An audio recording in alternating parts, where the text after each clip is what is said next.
এই দিনের জিকির আজকারের মধ্যে একটি গুরুত্বপূর্ণ জিকির হচ্ছে, সেটা হচ্ছে তাকবীর। তাকবীর আর তাকবীর দুই ভাগে বিভক্ত। এই তাকবীরের বিষয়টি উল্লেখ করেন। এই বিষয়ে অনেকে সংশয়, কখন তাকবীর পড়ব, কোন সময় পড়ব। জি হ্যাঁ, এই তাকবীরকে দুই ভাগে ভাগ করা হয়েছে, তাকবীরে মুতলাক এবং তাকবীরে মুকাইয়াদ। মুতলাক মানে যে কোনো সময় তাকবীর পড়তে থাকবেন, সকাল বিকেল দুপুর, যে কোনো সময়, রাত দিন, যে কোনো সময়, নামাজের আগে পরে, সব সময়, যে কোনো সময় আপনি তাকবীর, ঘরে বাইরে, যখন আপনার সুবিধা হয়, যখন মনে হয় আল্লাহ পাক রব্বুল আলামিনের এই জিকির করবেন, এটা হচ্ছে তাকবীর মুতলাক। যেই তাকবীর কোনো কিছুর সাথে সম্পৃক্ত না, মুতলাক মানে। আর তাকবীর মুকাইয়াদ মানে কোনো কিছুর সাথে সম্পৃক্ত, সেটা হচ্ছে মুকাইয়াদুন বিসসালাওয়াতিল খামস। সহজ ভাষায় বুঝেন, 5 ওয়াক্ত নামাজের সাথে সম্পৃক্ত তাকবীর, অর্থাৎ 5 ওয়াক্ত সালাত ফরজ নামাজ থেকে সালাম ফেরার পরে আস্তাগফিরুল্লাহ আস্তাগফিরুল্লাহ আস্তাগফিরুল্লাহ আল্লাহুম্মা আনতাস সালাম ওয়া মিনকাস সালাম তাবারাকতা ইয়া যাল জালালি ওয়াল ইকরাম, এতটুকু বলে নিয়ে তারপরে বলবেন তাকবীর। এই তাকবীরের বাক্যগুলি কি, এইটা হচ্ছে জানার বিষয়। তাকবীরের বাক্য কি বলেন তো আপনারা? আল্লাহু আকবার, আল্লাহু আকবার 2 বার করে, ঠিক না? আল্লাহু আকবার, আল্লাহু আকবার 2 বার করে, না 3 বার করে? 2 বার করে পড়তে পারেন, 3 বারও পড়তে পারেন। হ্যাঁ, এই মর্মে 2 রকমের বর্ণনা এসছে। আরব দেশে যেন দেখা যায় যে অনেকে 3 বার করে আল্লাহু আকবার, আল্লাহু আকবার, আল্লাহু আকবার 3 বার। তার লা ইলাহা ইল্লাল্লাহু আল্লাহু আকবার, আল্লাহু আকবার, আল্লাহু আকবার ওয়ালিল্লাহিল হামদ, 3 3 6। আর 2 বার করেও এসছে, যেটা আমাদের দেশে প্রসিদ্ধ, আল্লাহু আকবার, আল্লাহু আকবার, লা ইলাহা ইল্লাল্লাহু আল্লাহু আকবার, আল্লাহু আকবার ওয়ালিল্লাহিল হামদ। দুটোই জায়েজ রয়েছে। 2 বার করে তাকবীর বলেন, 2 2 4, অথবা 3 বার করে বলেন, দুটোই প্রমাণিত। এই তাকবীরকে বললাম যে 2 ভাগে ভাগ করা যায়। তাকবীর মুতলাক মানে যে কোনো সময়। এই তাকবীর কখন থেকে শুরু হবে আর কখন শেষ হবে, আর তাকবীর মুকাইয়াদ কখন থেকে শুরু হবে, কখন শেষ হবে, এই বিষয়টি উল্লেখ করব। আল্লামা শেখ ইবনে বাজ রাহমাতুল্লাহ আলাইহি এই বিষয়টিকে বিস্তারিত আলোচনা করেছেন। শেখ ইবনে উসাইমিন তার কিতাবে উল্লেখ করেছেন, এই 2 আলেমের, আরব দেশের শুধু নয়, সারা বিশ্বের সবচেয়ে বড় আলেম যদি বর্তমান যুগে বলতে হয়, তাহলে এই 2 জন আলেমের নাম অবশ্যই বলতে হবে। 1 নম্বর 2 নম্বরে বলতে হবে। তো তাদের কথা আপনাদের সামনে উল্লেখ করব।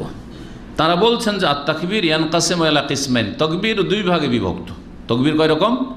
2 রকম। তাকবীরে মুতলাক, সেটা ওয়াহুয়াল্লাযী লা ইয়াতাকাইয়াদু বিশাইইন, যেই তাকবীর কোনো কিছুর সাথে সম্পৃক্ত নয়, সংশ্লিষ্ট নয়। ফায়ুসান্নু দায়মান, সুতরাং এই তাকবীর সব সময় বলা সুন্নাত, সব সময়, যে কোনো সময় বলা সুন্নাত। ফিস সাবাহি ওয়াল মা, সকালে বলেন আর বিকেলে বলেন, রাতে বলেন আর দিনে বলেন, কাবলা সলাতে ওয়া বাদা সলা, সলাতের আগে বলেন আর পরে বলেন, মসজিদে বলেন বা বাইরে বলেন, ওয়াফি কুল্লি ওয়াক্তিন, যে কোনো সময় বলতে পারেন আপনি। দ্বিতীয় তাকবীর হচ্ছে তাকবীরে মুকাইয়াদ, ওয়া হুয়া আল্লাযী ইয়াতাকাইয়াদু বিআদবারিস সালাওয়াত, আর সেটা হচ্ছে এমন তাকবীর যেটা ফরজ সলাতের পরের সাথে সম্পৃক্ত, ফরজ সলাত থেকে সালাম ফেরার পরে। বলছেন কখন কখন এই তাকবীরগুলি হবে, বলছেন ফায়ুসান্নু তাকবীরুল মুতলাক ফি আশরে যিলহিজ্জা ওয়া সাইর আইয়ামি তাশরিক। প্রথম তাকবীরে মুতলাকটা শুনে কখন থেকে কখন? যখন থেকে চাঁদ দেখার খবর পেলেন তখন থেকে শুরু করে, অর্থাৎ পহিলা জিলহজ, যে সন্ধ্যাবেলা শুরু হলো চাঁদ দেখার খবর পেয়ে, অথবা জিলকাদা 30 পুরা করার পরে, ঠিক না? তখন থেকে শুরু করে এই 10 দিন তো পড়বেনই তাকবীরে মুতলাক। তার সাথে সাথে আইয়ামে তাশরিকের 13 তারিখ, যে শেষ 13 তারিখ পর্যন্ত।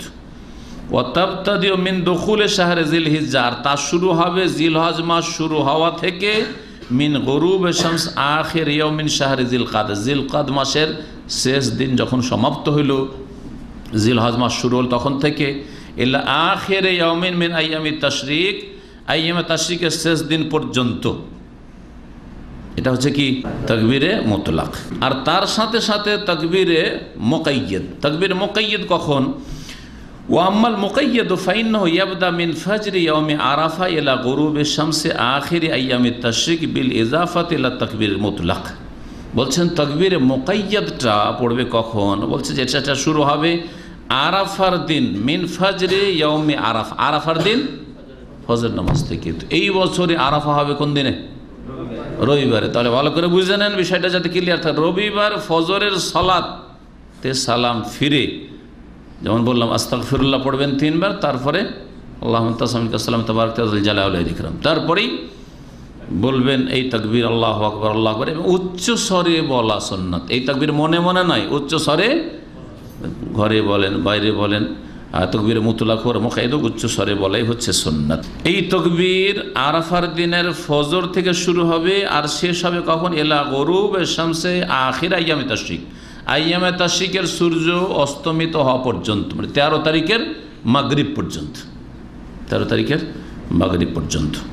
ফাইজাস, এটা তরিকা কি হবে বলছেন? ফাইজাস সালাম মিনাল ফরিজা, ফরজ থেকে সালাম ফিরবে। ওয়াস্তাগফারা সালাস, 3 বার আস্তাগফিরুল্লাহ পড়বে।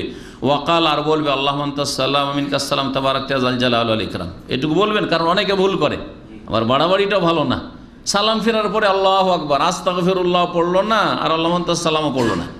একবার আল্লাহু আকবার, সালাম ফিরে আল্লাহু আকবার আল্লাহু আকবার আল্লাহু আকবার শুরু, এটাও সুন্নতের খেলাফ।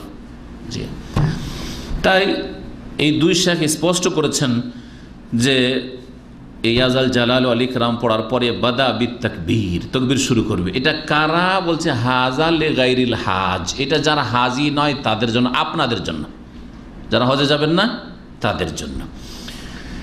ও আম্মাল হাজ, হাজি সাহেবরা কখন থেকে কখন করবেন? হাজি সাহেবরা কোন তাকবীর? তাকবীরে মুকাইয়াদ কখন করবেন? ফাইজা সাল্লামা মিনাল ফরিজাতে, কি বলছে? ও আম্মাল হাজ ফায়াবদাউ তাকবীর আল মুকাইয়াদ ফি হাক্কিহি মিন যুহরি আও মিন নাহর। হাজি সাহেবরা তাকবীরে মুকাইয়াদ শুরু করবে কুরবানির দিনের জোহরের সালাতের পরে সালাম ফিরে, জোহরের সালাতে সালাম ফিরে, আর তারপরে তাকবীর শুরু করবে আল্লাহু আকবার আল্লাহু আকবার লা ইলাহা ইল্লাল্লাহ আল্লাহু আকবার আল্লাহু আকবার ওয়ালিল্লাহিল হামদ। পার্থক্য কতটুকু হইল? যে যারা হাজি নয় তারা শুরু করলো আরাফার দিন 9 তারিখ, যেটা 9 তারিখের ফজরের সালাতের পরে, আর হাজি সাহেবরা শুরু করলো 10 তারিখ জোহর থেকে শুরু করে। তাহলে কয়েকটার পার্থক্য?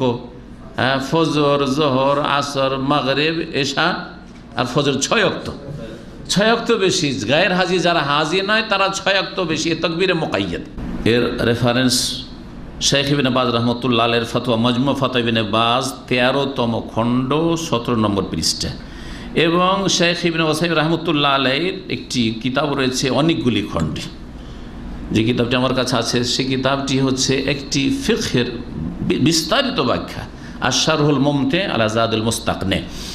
তাতে 5ম খণ্ডের 220 থেকে 224 পৃষ্ঠায় এই মাসাইলগুলি উল্লেখ করেছেন তিনি। দলিল শুরুতে 2টো আয়াত পেশ করেছি, মনে আছে আল্লাহ পাকের জিকির সম্পর্কে? একটা হচ্ছে সূরা হজের আয়াত, যাতে আছে আইয়ামে মালুমাত, মানে এই 10 দিনে কি করো? আল্লাহ পাকের জিকির আজকার করো। আর সূরা বাকারা আয়াতে রয়েছে যে আইয়ামে তাশরিকে আল্লাহর জিকির আজকার করতে হবে। 13 দিনে আল্লাহর জিকির আজকার রয়েছে, 13 দিনেই আল্লাহর জিকির আজকার রয়েছে। কিন্তু নবী করিম সাল্লাল্লাহু আলাইহি সাল্লাম, সাহাবায়ে কেরাম, সালাফে সালেহিন থেকে এই 2 রকম তাকবীরের প্রমাণ রয়েছে। সেই জন্য গবেষক ওলামারা তাকবীরকে 2 ভাগে ভাগ করেছেন।